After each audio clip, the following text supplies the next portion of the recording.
भारत के प्रधानमंत्री की अध्यक्षता में केंद्रीय मंत्रिमंडल ने फरवरी 2025 के दौरान कई महत्वपूर्ण फैसले लिए, जहां एक ओर राष्ट्रीय सफाई कर्मचारी आयोग का कार्यकाल 3 वर्षों के लिए बढ़ाया गया, तो वहीं दूसरी ओर कौशल भारत कार्यक्रम को वर्ष 2026 तक जारी रखने और पुनर्गठन को स्वीकृति मिली।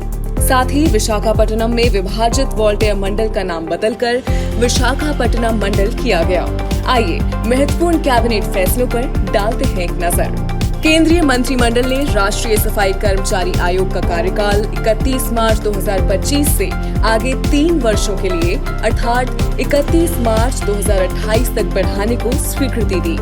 3 वर्षों के विस्तार के लिए कुल वित्तीय प्रभाव लगभग 50 करोड़ 91 लाख रुपए का होगा।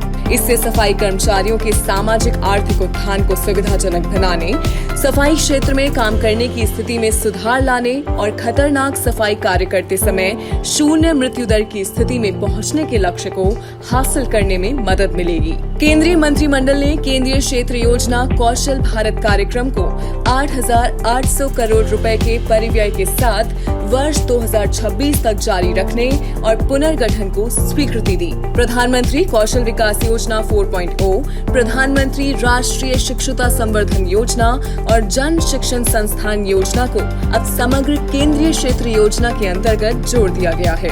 ये स्वीकृति देश भर में मांग आधारित प्रौद्योगिकी सक्षम और उद्योग संबंधी प्रशिक्षण को एकीकृत करके कुशल और भविष्य के लिए तैयार कार्यबल के निर्माण के लिए सरकार की प्रतिबद्धता को रेखांकित करती है।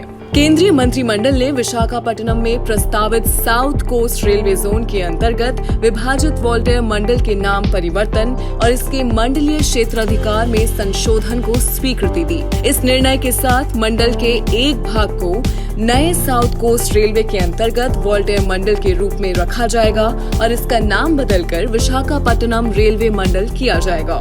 मंडल के दूसरे भाग को ईस्ट कोस्ट रेलवे के अंतर्गत एक नए मंडल में बदल दिया जाएगा और इसका मुख्यालय रायगढ़ में होगा। केंद्रीय मंत्रिमंडल द्वारा लिए गए ये निर्णय आत्मनिर्भर भारत का लक्ष्य प्राप्त करने की दिशा में केंद्र सरकार के प्रयासों और प्रतिबद्धता को दर्शाते हैं।